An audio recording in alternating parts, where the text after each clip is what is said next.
உறவுகள் அனைவருக்கும் அன்பான வணக்கங்கள். என்னதான் இங்கே சந்தா பயந்துக்கிட்டு சேரனுக்கு ஃபோன் பண்ணி சொல்லும்போது அங்கே அனீஷ்கிட்டே நான் பேசுகிறேன் அப்படின்னு சொல்லி சேரன் பேசும்போது அப்படியெல்லாம் எதுவும் இல்லை பையா, அவள் தான் ஏதோ நினச்சி பயந்துட்டுருக்கா அப்படிங்கிற மாதிரி அனீஷ் இங்கே சமாளித்து பேசும்போது சந்தாவுக்கு இங்கே நம்பிக்கையே இல்லை. என்ன இது, பையாவும் இப்படி நம்மளை விட்டு கொடுத்த மாதிரி பேசுகிறாரு, அப்படின்னா நமக்கு இங்கேவே கல்யாணம் பண்ணி வைக்க சொல்லி அப்பா அம்மா கூடவே பையாவும் சேர்ந்துட்டாரோ அப்படிங்கிற மாதிரி இங்கே சந்தாவுக்கு அனீஷ் மேலேயே சந்தேகம் வந்துடுது. பட் இங்கே என்ன தான் வந்துட்டு சந்தேகம் வந்தாலும் அனீஷை பொறுத்த வரைக்கும் சேரனை கஷ்டப்படுத்தக்கூடாது அப்படிங்கிற ஒரு எண்ணத்தில் சொன்னாலும் இங்கே கல்யாணமே முடிவாயிடுச்சு அப்படிங்கும்போது கல்யாணம் நடத்தி வைக்கிறதுக்கு ஒரு மூல காரணமாக அனீஷ் தான் இருக்க போகிறாரு. அதாவது சேரனுக்கும் சந்தாவுக்கும் கல்யாணம் நடக்கிறதுக்கு அனீஷால தான் அது வந்துட்டு ஒரு கடைசியாக முடிவுக்கு வரப்போகுது அப்படின்னு நீங்கள் நினச்சிங்கன்னா மறக்காமல் இந்த வீடியோக்கு ஒரு லைக்கை மட்டும் கொடுத்துருங்க. ஸோ இங்கேருந்து ட்ரெயினில் கிளம்பிடுறாங்க. ட்ரெயினில் போகும்போதே பார்த்தா இங்கே சேரன் மட்டும் ரொம்பவுமே சேடாக உட்காந்துட்ருக்காரு. மனசுக்குள்ளார அந்த பயம் இருந்துக்கிட்டே இருக்குது. ஃபோன் பண்ணி பார்த்தாலும் சந்தாவோட நம்பர் ஸ்விட்ச் ஆஃப்னே தான் வந்துட்டுருக்கு.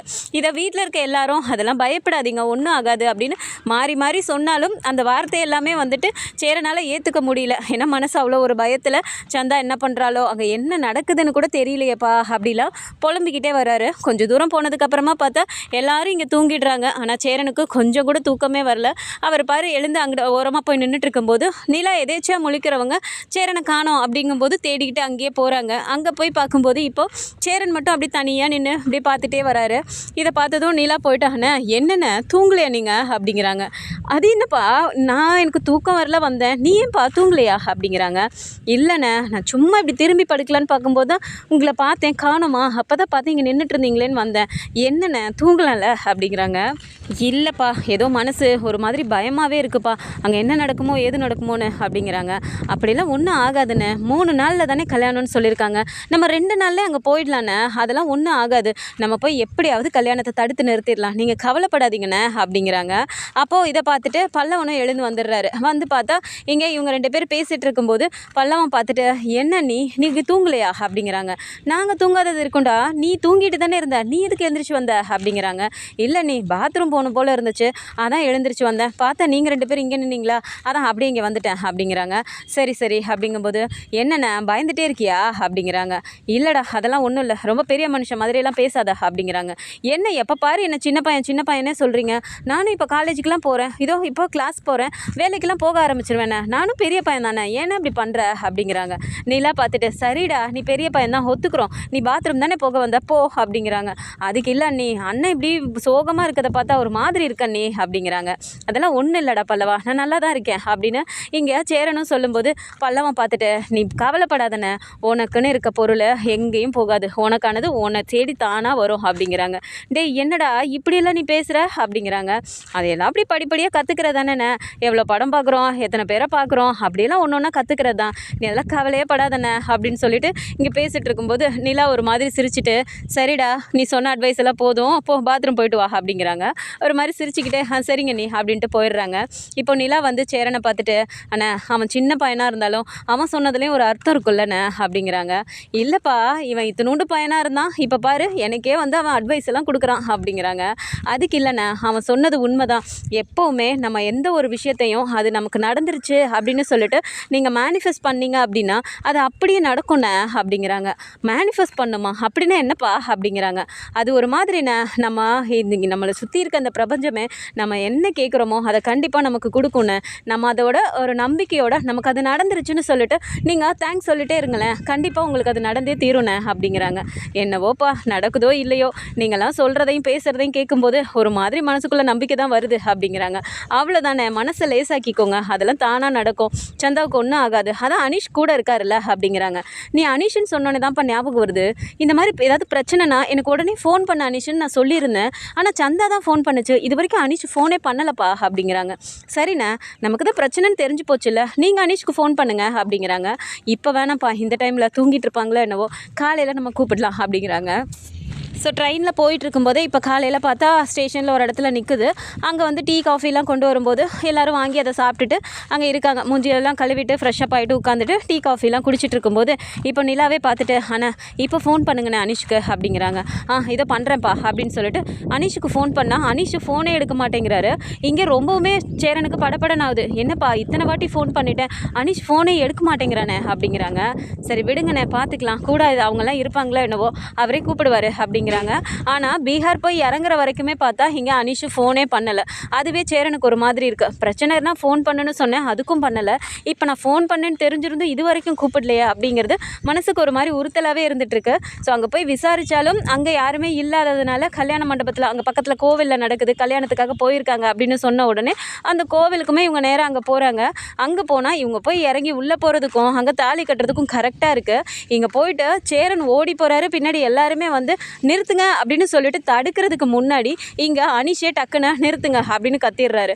இதை கேட்டதும் வீட்டில் இருக்கவங்களுக்கு ஷாக் ஆகுதோ இல்லையோ, சந்தா அப்படியே ஒரு மாதிரி பார்க்குறாங்க. அனிஷ் பையாவை வந்துட்டு அப்பா அம்மா கூட சேர்ந்துட்டாருன்னு நினச்சோமே, என்னப்பா அனிஷ் பையாவை இப்படி சொல்கிறாரு அப்படின்ட்டு பார்க்கும்போது தான் பார்த்தா இப்போ சேரன் ஃபேமிலி எல்லாருமே வந்துட்டாங்க. அப்படிங்கும்போது சந்தாவுக்கு கொஞ்சம் நிம்மதியாக இருக்குது.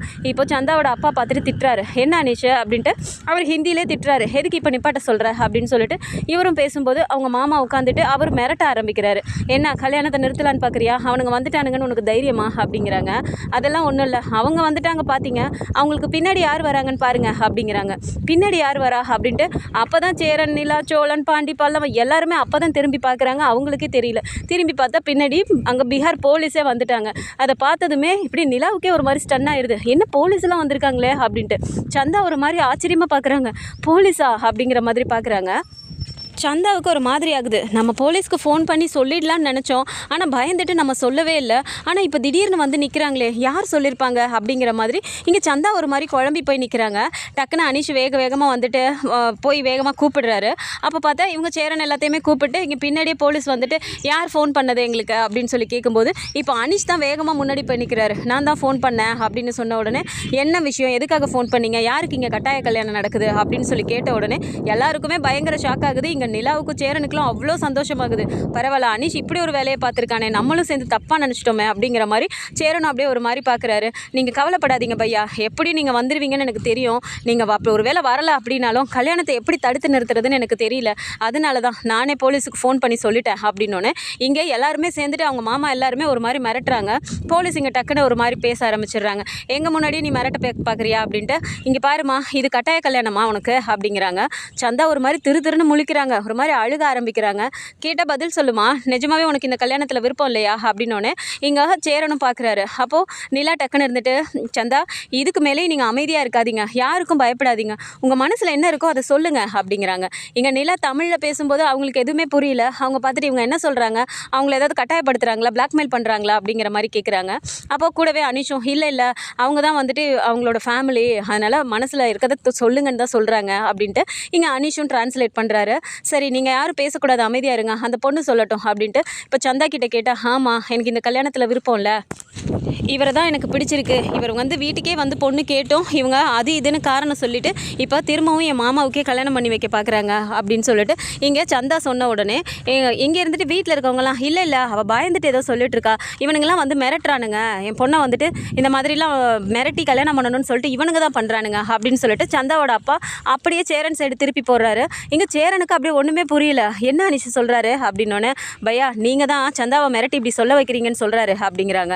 இப்போ அனிஷை டக்குன்னு அப்படியெல்லாம் எதுவும் இல்லை மேடம், எனக்கே தெரியும், நானும் என் தங்கச்சியும் அங்கே தான் சென்னையில் கொஞ்ச நாள் வேலை பார்த்தோம், அப்போது இங்கே கல்யாணம் பண்ணிக்க சொல்லி ரொம்ப வற்புறுத்துறாங்கன்னு சொல்லிட்டு இவ ஒத்துக்க மாட்டேங்கிறாங்கிறனால தான் நான் என் கூடவே கூட்டிகிட்டு போனேன்.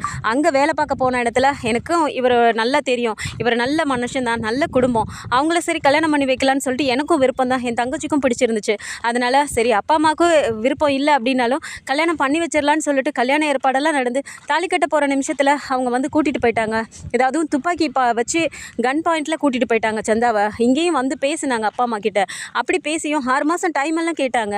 ஆனால் அப்போதைக்கு சரின்னு சொல்லிட்டு இப்போது திரும்பவும் மாமா கூடயே கல்யாணம் ஏற்பாடு பண்ணிட்டாங்க. எனக்கு என் தங்கச்சி முக்கியம் இல்லை, அப்பா அம்மா எவ்வளோ முக்கியமோ அதே மாதிரி என் தங்கச்சியும் முக்கியம் இல்லை, திடீர்னு இந்த பிடிக்காத கல்யாணத்தை பண்ணிவிட்டு அவள் ஏதாவது பண்ணிட்டானா நான் என்ன பண்ண முடியும்? அதுக்காக தான் எப்படியும் பையா வந்துடுவாருன்னு எனக்கு தெரியும். அவர் சப்போஸ் வரதுக்கு லேட் ஆச்சுன்னா என்ன பண்ணுறதுன்னு தெரியாமல் தான் நான் உங்களுக்கு ஃபோன் பண்ணேன் அப்படின்னு சொல்லிட்டு இப்போ தெளிவாக அனீஷும் சொல்லிடுறாரு. இதை கேட்டதுமே போலீஸுமே வந்துட்டு நீங்கள் தான் அப்போ எல்லாம் பண்ணிவிட்டு இப்போ அந்த பொண்ணையை நீங்கள் இவங்கள மேலே பழி போடுறீங்களா அப்படின்ற மாதிரி பேசிட்டு இப்போ சந்தா கிட்டே கேட்குறாங்க. ஆமாம் எனக்கு இவரை தான் பிடிச்சிருக்கு அப்படின்றாங்க. சேரன் கிட்டே கேட்டால் ஆமாம் எனக்கும் பிடிச்சிருக்கு அப்படிங்கும்போது இங்கே போலீஸால் எதுவுமே பண்ண முடியல. அவங்கக்கிட்ட வந்துட்டு இவங்களுக்கு தான் கல்யாணம் பண்ணி வைக்கணும், ஏன்னா இவங்க மேஜர், பிடிக்காத கல்யாணத்தை நீங்கள் பண்ணி வச்சிங்கன்னா உங்கள் மேலே கேஸ் ஃபைல் பண்ணுவேன் அப்படின்னு சொல்லிட்டு இங்கே இப்போ இவங்கள மிரட்ட ஆரம்பித்தோன்னே எதுவுமே பண்ண முடியல. இவன் என்னடா ஒரு மாதிரி பூனை மாதிரி இருந்தான், ஒன்றுத்துக்கும் இல்லை பண்ண மாட்டான்னு நினச்சா என் மாப்பிள்ளை வந்துட்டு நல்ல பெரிய ஆள் அப்படி இப்படின்னு சொல்லிட்டு நம்ம நினச்சோம். கடைசியில் இப்படி போலீஸை வச்சு இப்படி பண்ணிட்டானுங்களே அப்படின்னு சொல்லிட்டு இருந்தாலும் இங்கே அனீஷ் மேலே தான் பயங்கர கோவம் வருது. கூடவே இருந்துட்டு இவன் இப்படி பண்ணிட்டானே அப்படிங்கிற மாதிரி. சரின்னு சொல்லிட்டு போலீஸும் வந்துட்டு இல்லை நீங்கள் இந்த கல்யாணம்லாம் பண்ணி வச்சிங்கன்னா செல்லாது, நான் அரெஸ்ட் பண்ணுவேன் அப்படின்னு சொல்லிட்டு அவங்க பேசினோன்னே அப்படியே ஒரு மாதிரி கோவத்திலே நிற்கிறாங்க எல்லாருமே.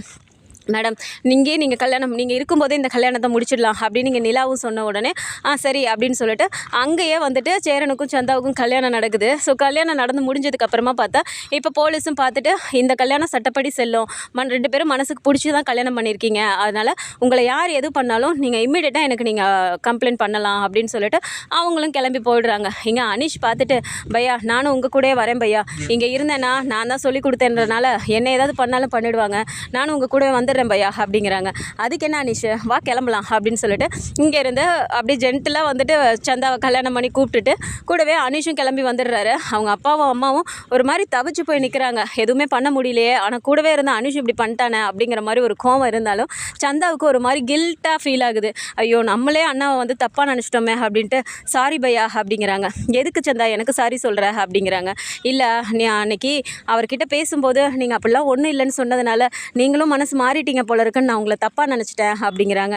நான் எப்படி சந்தா அப்படி நினைப்பேன்? அப்படி நினைக்கிறவனாக இருந்திருந்தா உனக்கு அங்கேயே நான் சென்னையிலே கல்யாணம் ஏற்பாடு பண்ணியிருக்க மாட்டேன்ல, இங்கே மாமா கூட தான் நடக்கணும்னு உன்னை கட்டாயப்படுத்தி நான் இங்கேயே வச்சுருந்துருக்க மாட்டேன்னா, நான் எதுக்கு உன்னை சென்னைக்கு கூட்டிகிட்டு போகணும் நீயே சொல்லு அப்படின்னோடனே இங்கே சந்தா ஒரு மாதிரி ரொம்பவுமே கஷ்டப்பட்டு அழுது அனீஷை கட்டி பிடிச்சிட்டு அழுகிறாங்க. இங்கே நிலாவுக்கும் பார்க்குறதுக்கு ரொம்ப சந்தோஷமாக இருக்குது. சேரன் அப்படியே ஒரு மாதிரி நின்றுட்டு இருக்கும்போது என்னென்ன நான் சொன்னல, நம்ம மனசில் எதை நினச்சோன்னாலும் அது நடக்கும்னு நம்பிக்கையாக இருக்கணும்னு, நீங்கள் மனசில் நினச்சிங்கனாலே நீங்கள் நினச்சிட்டே இருந்தீங்க நமக்கு அது நடந்துருச்சுன்னு நினச்சோன்னா கண்டிப்பாக நடக்கும்ண்ணே அப்படின்னு சொல்லிட்டு இங்கே நிலா சொன்னோன்னே அது என்னவோ கரெக்டு தான்ப்பா அப்படிங்கிறாங்க. கூடவே பல்லவனும் வந்துட்டு நீ நான் தானே ஃபஸ்ட்டு சொன்னேன், நமக்குன்னு இருக்க பொருள் நம்மளை விட்டு போவாதுன்னு நான் தானே ஃபஸ்ட்டு சொன்னேன் அப்படின்ட்டு இங்கே பல்லவனும் வந்து சொல்கிறாரு. எல்லாருமே சேர்ந்து சிரிக்கிறாங்க. அப்போ சந்தா கேட்குறாங்க என்ன பேசுனீங்க அப்படின்னோடனே அது ஒன்றும் இல்லை சந்தா, இந்த மாதிரி நாங்கள் ட்ரெயினில் பேசிட்டு வந்தோமா அப்படின்ட்டு இப்படியே கண்டினியூ பண்ணிவிட்டு பேசிக்கிட்டே அவங்க பாட்டுக்கு நடந்து போகிறாங்க. பின்னாடியே சோழன் பார்த்துட்டு நிலா அப்புறம் அங்கே பார்த்தியா அண்ணன் சந்தாவை கல்யாணம் பண்ணோன்னே நம்மளெல்லாம் கழட்டி விட்டுருச்சு பார்த்தியா, அப்படியே சந்தா கூட பேசிகிட்டே போகிறத பாரு அப்படிங்கிறாங்க. சும்மா இருங்க சோழன், பின்ன எப்போ பார்த்தாலும் உங்கள் பின்னாடியே சுற்றிட்டு இருப்பாங்கன்னு நினச்சிங்களா அண்ணன்? நீங்கள் மட்டும் என்னவா என்னை கல்யாணம் பண்ணதுக்கப்புறம் என் கூடயே தானே பின்னாடி சுற்றிட்டு இருக்கீங்க, ஏன் ஹனிமூனுக்கு போகிறதுக்கு கூட தனியாக போகணுன்னு தானே பிளான் பண்ணீங்க, ஏன்னா நீங்கள் என் கூட இருக்கணும், அப்போல்லாம் அவங்க உங்களுக்கு தேவைப்படல. அந்த மாதிரி தான் ஒவ்வொருத்தருக்கும் அவங்கவுங்க பார்ட்னர்னு வந்துட்டாங்கன்னா அவங்கவுங்கள தான் தேடுவாங்க, புரியுதா அப்படிங்கிறாங்க. என்னென்னலா இப்படி பேசுகிற அப்படிங்கிறாங்க. பின்ன இப்படி பேசுவாங்களாம். இப்போ அண்ணன் வீட்டுக்கு வந்தாலும் அண்ணன் முன்னாடி மாதிரி வந்து காலையில் எழுந்திரிச்சு எல்லாம் சமைச்சு வைப்பாங்க, உங்களுக்கு எல்லாமே செஞ்சு வைப்பாங்கன்ட்டு யாரும் அந்த மாதிரிலாம் பண்ணக்கூடாது. இப்போ அண்ணனுக்கும் கல்யாணம் ஆகிடுச்சு, அவங்கவுங்க வேலையை அவங்கவுங்க தான் செஞ்சுக்கணும் அப்படிங்கிறாங்க. அப்போ பல்லவன் அப்படியே பார்த்துட்டே இருக்கும்போது என்னடா அப்படிங்கிறாங்க. சரிங்க நீங்கள் சொன்ன சரிதான், அப்படியே செஞ்சிடலாம் அப்படிங்கிறாங்க. அப்படின்னு சொல்லிட்டு இங்கே அங்கேருந்து கிளம்பி ட்ரெயினில் ஏறி திரும்பவும் இங்கே சென்னைக்கே வராங்க. ஸோ இங்கே வந்ததுக்கப்புறமா பார்த்தா இங்கே கல்யாணம் பண்ணி கூட்டிகிட்டு வராங்க அப்படிங்கிறத இங்கே நடேசன் பார்த்துட்டு ரொம்பவுமே சந்தோஷப்படுறாரு. என்னடா கல்யாணம் ஆகிடுச்சா அப்படிங்கிறாங்க. ஸோ நடந்த கதை எல்லாத்தையுமே வந்துட்டு சேரன் ஒன்று ஒன்றா சொல்லிட்டு இருக்கும்போது நிலா அதுக்குள்ளே வேகமாக உள்ளே போயிட்டு ஆரத்திலாம் ரெடி பண்ணி எடுத்துகிட்டு வந்துடுறாங்க. வந்தால் இங்கே சேரன் பார்க்குறாரு. நிலா உனக்கு இதெல்லாம் செய்ய தெரியுமாப்பா அப்படிங்கிறாங்க. அண்ணா முத கல்யாணம் ஆகி வீட்டுக்கு வரீங்க, அப்புறம் எனக்கு ஆரத்தி எடுத்தீங்களா, அந்த மாதிரி உங்களுக்கு எடுக்கணும்ல அப்படிங்கிறாங்க. அப்போது இல்லைப்பா எங்களுக்கே அதெல்லாம் செய்ய தெரில, நீ எப்படிப்பா அப்படிங்கிறாங்க. அண்ணா அதுக்கு தானே இருக்குது, மொபைலில் போட்டோன்னா எல்லாமே வரப்போகுது, எனக்கும் தெரியல தான், அதை பார்த்து நான் கற்றுக்கிட்டேன் அப்படின்னு சொல்லிட்டு இங்கே ஆரத்தி எடுக்க போகிறாங்க. கூடவே எல்லா தம்பிங்களும் நீங்களும் சேர்ந்து வந்து நின்றுட்டு நாங்களும் எடுக்கிறோமே அப்படிங்கிறாங்க. கண்டிப்பாக வாங்க எல்லோரும் சேர்ந்து எடுக்கலாம் அப்படின்னு சொல்லிட்டு எல்லாருமே சேர்ந்து இப்போ சேரனுக்கும் சந்தாக்கும் ஆரத்தி எடுத்துகிட்டு உள்ளார போங்க அப்படின்னு சொல்லி உள்ளே விட்டுட்டு இங்கே நிலா வெளியில் கொட்டிட்டு வராங்க. ஸோ உள்ளே வந்த உடனே பால் இல்லை, பால் வாங்கி அவங்களுக்கு பால் கொடுக்கணும் பழம் அப்படிங்கும்போது டக்குன்னு பாண்டியை பார்த்துட்டு, பாண்டி போய் ஒரு பால் பாக்கெட் மட்டும் வாங்கிட்டு வந்துடுறீங்களா அப்படிங்கிறாங்க. சரிங்க இதை வாங்கிட்டு வந்துடுறேன் அப்படின்ட்டு வேகமாக போய் பாண்டியும் பால் பாக்கெட் வாங்கிட்டு வராரு. ஸோ பாண்டி வந்துட்டு இருக்கும்போதே பார்த்தா அப்போ தான் வானதி மெடிக்கல்லேருந்து வந்துட்டு இருக்காங்க. பார்த்தோன்னே பாண்டி எப்போ பாண்டி வந்த நீ அப்படிங்கிறாங்க. இப்போ தாண்டி வந்தோம் அப்படிங்கிறாங்க. பார்த்தியா அங்கேருந்து இங்கே வந்து கூட எனக்கு ஒரு ஃபோன் பண்ணல பார்த்தியா அப்படிங்கிறாங்க. அதுக்கு இல்லடி, அங்கே நடந்த பிரச்சனையே வேறு, அங்கேருந்து நாங்களே அவசரமாக கிளம்பி வந்திருக்கோம் அப்படிங்கிறாங்க. ஆமாம் என்ன நடந்துச்சு அப்படிங்கிறாங்க. நான் உனக்கு வீட்டுக்கு போயிட்டு அப்புறமா எல்லாத்தையும் உனக்கு ஃபோன் பண்ணி சொல்கிறேனே அப்படிங்கிறாங்க. பார்த்தியா இந்த 3 நாள் என்கிட்ட ஒழுங்காகவே நீ பேசலை, இப்போயுமே என்னை அவாய்ட் பண்ணுற மாதிரி பார்த்துட்டு பேசாமல் போகிறல்ல அப்படிங்கிறாங்க. புரிஞ்சுக்கோடி, அவங்களுக்கு கல்யாணம் பண்ணி வீட்டுக்கு கூட்டிகிட்டு வந்துட்டோம், அவங்களுக்கு பால் பழம் கொடுக்கறதுக்காக அவங்க என்னை பால் வாங்கிட்டு சொன்னாங்க, இப்போ அதை வாங்கிட்டு போயிட்டுருக்கேன், இதை கொண்டு போனால் தான் அவங்களுக்கு கொடுக்க முடியும் அப்படிங்கிறாங்க. அப்படியே பாண்டி அவங்களுக்கு கல்யாணம் நடந்துருச்சா? அப்படின்னா நீ இதை ஃபஸ்ட்டு அதை தானே சொல்லியிருக்கணும், வா பாண்டி நானும் வரேன் அப்படிங்கிறாங்க. சரி வா வண்டியில் ஏறு அப்படின்றாங்க. பாண்டி மறந்துட்டியா, என்கிட்டயே வண்டி இருக்குது, டாக்டர் கொடுத்த வண்டி அப்படின்னோன்னு இங்கே பாண்டிக்கு செம்ம கடுப்பாகுது. ஆனால் உன இந்த டாக்டர் ஒன்று இழுத்துக்கிறா அப்படின்ட்டு, சரி நீ பின்னாடியே வந்து சேரு, நான் சீக்கிரம் போகிறேன் அப்படின்ட்டு நேராக இவரும் கிளம்பி போயிடுறாரு. ஸோ வீட்டுக்கு போயிட்டு பாலை கொடுத்தோன்னே இங்கே நிலா போயிட்டு பாலெல்லாம் காய்ச்சிட்டு அந்த பழம்லாம் எடுத்துகிட்டு வராங்க. பின்னாடியே வானதியும் வந்தோடனே எல்லாரும் பார்த்துட்டு சேர்ந்து சந்தோஷமாக பேசிகிட்டு இருக்கும்போது இங்கே சந்தாவுக்கும் சேரனுக்கும் பால் பழம் கொடுக்குறாங்க. அப்போ வானதி பார்த்துட்டு, ஏன் பாண்டி நமக்கும் கல்யாணம்னா இப்படிலாம் கொடுப்பாங்களா அப்படிங்கிறாங்க. இது என்னடி கேள்வி, கல்யாணம் பண்ணி வந்த எல்லாத்துக்குமே வெளியில் ஆரத்தி எடுத்து ஊற்றிட்டு அதுக்கப்புறம் உள்ளே கூட்டிகிட்டு வந்தோடனே பாலும் பழமும் கண்டிப்பாக கொடுப்பாங்க, நமக்கும் கொடுப்பாங்க, கவலைப்படாத அப்படிங்கிறாங்க. ஆமாம் பாண்டி, பாலும் பழமும் கொடுக்கும்போது இதை உங்கள் பெரிய அண்ணி கொடுப்பாங்களா இல்லை சின்ன அண்ணி கொடுப்பாங்களா அப்படிங்கிறாங்க. பெரிய அண்ணி சின்ன அண்ணியா, யார் சொல்கிற அப்படிங்கிறாங்க. ஆமாம் நிலா வந்துட்டு என்ன தான் இந்த வீட்டுக்கு ஃபஸ்ட்டு வந்தாலும் இப்போ சந்தா தானே மூத்தவங்க, அப்போ அவங்க தானே பெரிய அண்ணி அப்படிங்கிறாங்க. ஆரம்பிச்சிட்டியாடி நீ, ஒரு நாள் கூட ஆகலை, இப்போ தான் அவங்க வீட்டுக்குள்ளாரே வந்திருக்காங்க, ஸ்டார்ட் பண்ணி விட்டியா நீ உன் பஞ்சாயத்தை அப்படிங்கிறாங்க. என்ன பாண்டி நான் எது சொன்னாலும் ஏதாவது ஒன்று சொல்கிறேன், அதுதானே கரெக்டு, நான் கரெக்டாக பேசினாலே உனக்குலாம் பிடிக்க மாட்டேங்குது பாண்டி அப்படிங்கிறாங்க. அப்படியே ஒரு மாதிரி டென்ஷன்லேயே உட்காந்துட்டு இருக்காரு. ஸோ வானதி வந்துட்டு இங்கே இவங்க 2 பேரும் சேர்ந்து ஒன்றா இருக்கணும் அப்படின்னு நினச்சா கூட வானதி வீட்டுக்குள்ளே வந்தாங்க அப்படின்னா அது ஒரு மாதிரி வேறு மாதிரி தான் போகுது, நீ பெருசா நான் பெருசா அப்படிங்கிற மாதிரி. ஸோ இந்த மாதிரியான கதைக்களம் வந்தால் நல்லா இருக்கும்னு நினச்சிங்கன்னா மறக்காமல் நம்மளோட சேனலை சப்ஸ்கிரைப் பண்ணிக்கோங்க. அண்ட் வீடியோ பிடிச்சிருக்கு அப்படின்னா சின்னதை லைக்கை மட்டும் கொடுத்துருங்க. தேங்க்ஸ் ஃபார் வாட்சிங்.